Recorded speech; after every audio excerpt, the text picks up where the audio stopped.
ٹوٹے ہوئے مکانوں میں رہنے والا کامیاب ہو سکتا ہے ہدایت کی بنیاد پر. دنیا کے ہر انسان کی بنیادی ضرورت ہدایت مل جائے تو حق بندگی ادا ہوگا. تو دنیا میں کامیابی کی ضمانت ہدایت ہے. آخرت میں کامیابی کی ضمانت نجات ہے. آخرت میں وہی کامیاب ہے کہ جسے نجات مل جائے، جو جنت تک پہنچ جائے. جسے نجات نہ ملی، جو جہنم میں چلا گیا، وہ ناکام ہو گیا. اور اس نجات کا انحصار بھی اس ہدایت پہ ہے جو دنیا میں آپ نے حاصل کی تھی. اگر دنیا میں ہدایت حاصل ہوئی تو آخرت میں نجات بھی مل جائے گی. تو دنیا کی کامیابی ہدایت میں مضمر ہے، آخرت کی کامیابی نجات میں پوشیدہ ہے. جس انسان کے ہاتھ میں یہ دونوں چیزیں آ جائیں، یعنی ہدایت اور نجات، وہ کامیاب. جان گرامی، دو چیزیں انسان کی بنیادی ضرورتیں ہیں اور پیغمبر نے ان دو چیزوں کے لیے دو چیزیں چھوڑی. ایک کا نام قرآن ہے، دوسرے کا اہل بیت. اگر ہدایت اور نجات چاہیے تو قرآن اور اہل بیت سے وابستہ ہو جانا. اگر ہدایت اور نجات نہیں چاہیے تو جس راستے پہ چاہنا چلے جانا.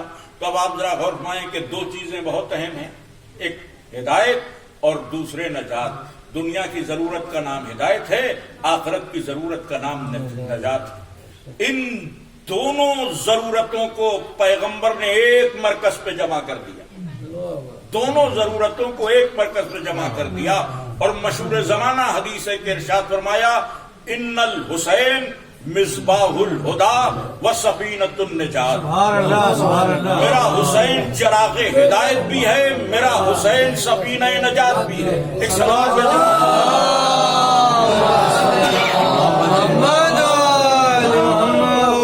میرا حسین سفینہ نجات بھی ہے، میرا حسین چراغ ہدایت بھی ہے. اور اگر میں لفظوں کو بدل کر کہوں تو میں یہ بھی کہہ سکتا ہوں کہ حسین تمہاری دنیا کی بھی ضرورت ہے، حسین تمہاری آخرت کی بھی ضرورت ہے. اگر دنیا میں کامیابی چاہیے تو بھی در حسین پر آ جانا، آخرت میں کامیابی چاہیے تو بھی در حسین پر آ جانا. کیونکہ بگڑا ہوا مقدر یہی بناتے ہیں، مرادوں سے جھولیاں یہی بھرتے ہیں، فقیروں کے کاسوں کو لبریز یہی کرتے ہیں. ان کے در پہ جو سوالی بن کر آتا ہے باعزت بن کر جاتا ہے.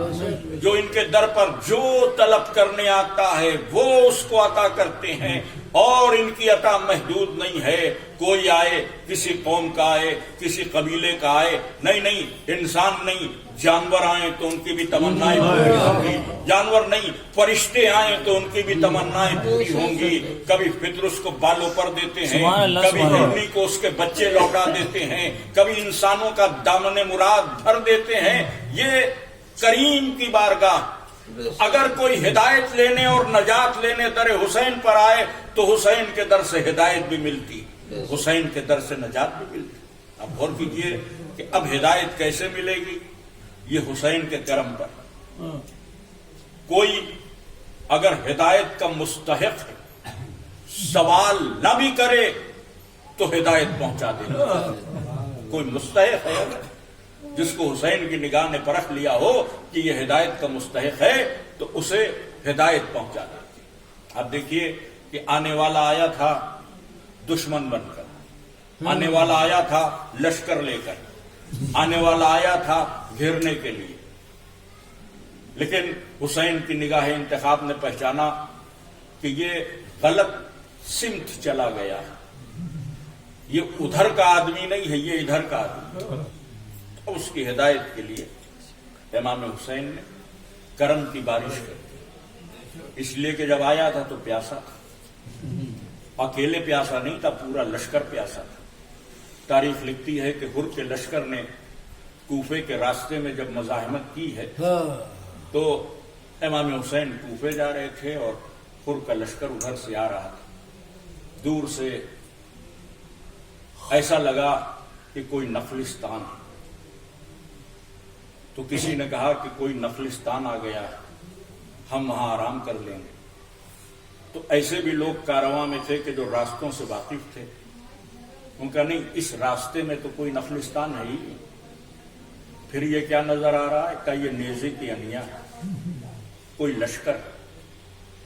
لشکر کی خبر عام ہوئی کہ کوئی لشکر آ رہا ہے تو تاریخ لکھتی ہے کہ اب سب پیچھے تھے، سب سے آگے عباس دلاور شمشیر کے قبضے پہ ہاتھ.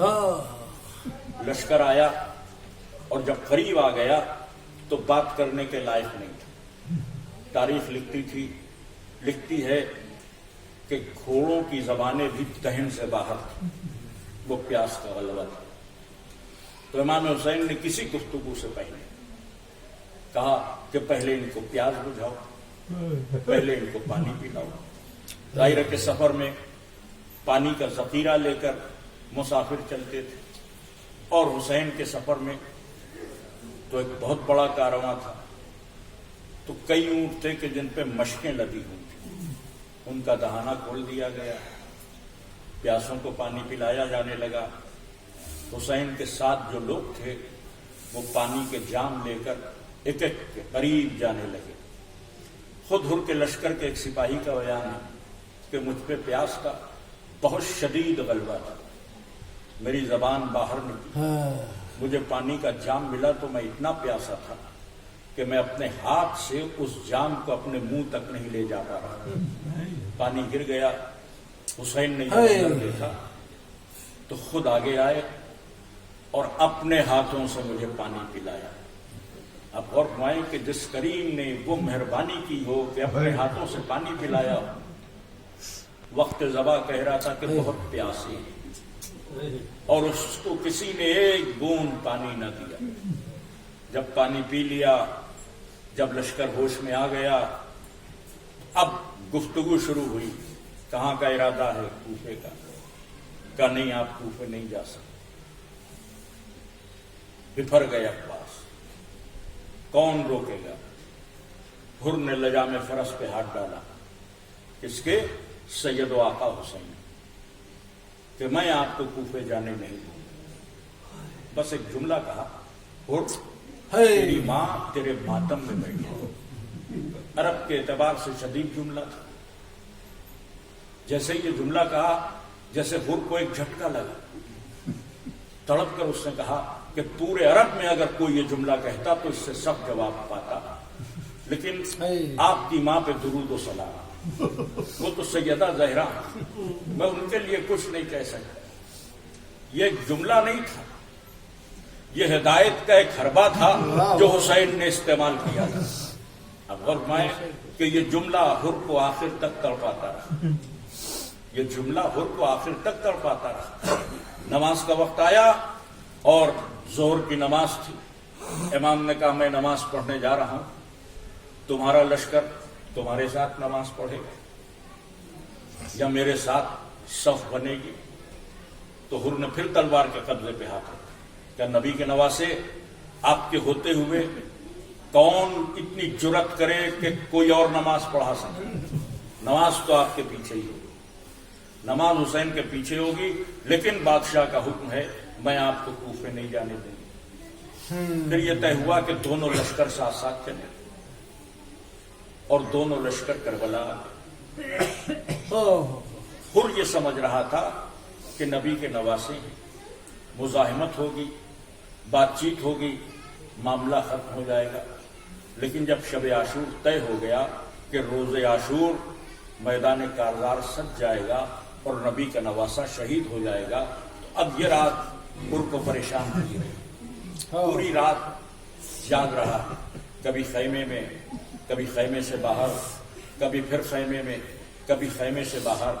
بار بار یہ خیال آ رہا ہے کہ حسین سیدہ کے بیٹے، بار بار یہ خیال آ رہا ہے کہ حسین نبی کے نواسے. غلام نے یہ حالت دیکھی، ماتھے پہ پسینہ دیکھا، پانی کا جام لے کر حر کے قریب آیا.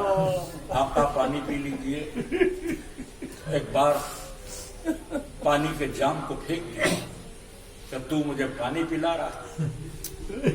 آقا کیوں بے چین؟ اب جو بے چینی کی وجہ حر نے بتائی ہے، عزیزان گرامی بڑا کربناک مرحلہ. کیوں بے چین؟ کہ میرے ساتھ آؤ. غلام کو لے کر پشت خیمہ پر گیا، کچھ دور. کئی آوازیں سن رہے ہو؟ کہاں؟ کہ کیسی آوازیں؟ کہ کچھ بچے ہیں جو کہہ رہے ہیں ہائے پیاس، کچھ بچے ہیں جو الکش کی آوازیں بلند کر رہے ہیں. کہ یہ حسین کے بچے ہیں، اور یہ حسین کے اطفال نہیں، یہ ساقی کوثر کے اطفال ہیں. یہ پیاسے ہیں اور تو مجھے پانی پیش کر رہا. پھر کیا سوچا کہ آنکھیں کھل گئی، اب اس لشکر سے کوچ کر کے اس لشکر میں جانا۔ رات کسی طرح ڈھلی، صبح چلنے کو تیار ہوئے۔ جب تیار ہوئے تو بھائی آ گیا، کہ کدھر کا ارادہ ہے؟ کہ لشکر حسین کی طرف۔ کہ میں بھی چلوں گا۔ بیٹا آ گیا، بابا میں بھی چلوں گا۔ جب سب تیار ہوئے تو غلام قدموں سے لپٹ گیا، کہ آقا زندگی میں تو آپ کے ساتھ رہا، اب جنت جانے کی باری آئی تو آپ مجھے چھوڑ کر جا رہے ہیں، میں بھی چلوں گا۔ یہ 4 آدمیوں کا چھوٹا سا گروہ نکلا۔ عمر سعد اپنے خیمے کے در پر تھا۔ اس نے کہا حر بہت بے چین دیکھ رہے ہیں، کچھ حالات بدلے ہوئے ہیں، کدھر کا ارادہ ہے؟ تو حر نے کہا کہ نارے دوزخ سے ہوائے جنت کی طرف جا رہا۔ یہ کہہ کر گھوڑے کو ایڑ لگائی اور چند لمحوں میں یزید کی لشکر کی سرحدوں سے نکل کر حسین کے لشکر کی طرف۔ جب یزیدی فوج کی سرحدوں سے نکل گیا، اب رکا۔ اب بھائی نے پوچھا کیا پھر کوئی تردد؟ بیٹے نے کہا آقا، بیٹے نے کہا بابا اب ہم حسین کے لشکر کو چھوڑ کر نہیں جا سکتے، آپ رک کیوں گئے؟ کہ میں پلٹنے کے لیے نہیں رکا، میں یہ سمجھ رہا ہوں کہ یہ جو بچوں کی پیاس ہے یہ میری وجہ سے، میں یہ سمجھ رہا ہوں کہ یہ جو ننھے ننھے بچے ہائے پیاس کہہ رہے ہیں یہ میری وجہ سے۔ نہ میں لے کر حسین کو آتا، نہ ان کے بچوں پہ پانی بند ہوتا، میں بہت بڑا مجرم ہوں۔ اب میں یہ سوچ رہا ہوں کہ سامنا کیسے کروں۔ بیٹا رومال سے میرا چہرہ ڈھانپ دو، اور اپنا رومال دیا کہ میرے رومال سے میرے ہاتھ کو باندھ دو، میں بندھے ہاتھوں کے ساتھ زہرا کے لال کی بارگاہ میں جانا چاہتا ہوں، مجرم بن کر جانا چاہتا ہوں۔ جو حر نے کہا اس پہ عمل ہوا، چہرہ ڈھانک دیا گیا، ہاتھ باندھ دیے گئے۔ اب حر لشکر حسین کی طرف جا رہا ہے اور حسین کہہ رہے ہیں کہ ایک ناصر آ رہا ہے، کیونکہ علم امامت سے حسین کو خبر ہے۔ کچھ آگے بڑھے کہ حر کے بیٹے نے نعرہ تکبیر بلند، میرے لال کیوں تکبیر بلند کی؟ کہ حسین کے بچپن کے ساتھی حبیب ابن مظاہر۔ پھر تکبیر بلند۔ اب کون آ رہا ہے؟ بابا اب عباس غازی آ رہا ہے۔ پھر تکبیر بلند۔ اب کون آ رہا ہے؟ بابا اب حسین کے بیٹے علی اکبر آ رہے ہیں۔ پھر ایک نعرہ لگایا اور تیز آواز میں، بیٹا اب کون آ رہا ہے؟ بابا اب آقا حسین، میرے مولا خود آ رہے ہیں۔ اور جب 4 افراد کے قریب یہ گروہ پہنچ گیا تو حبیب آگے بڑھے، حر کو سینے سے لگایا۔ حر کہہ رہے ہیں کہ آقا کیا میری گناہ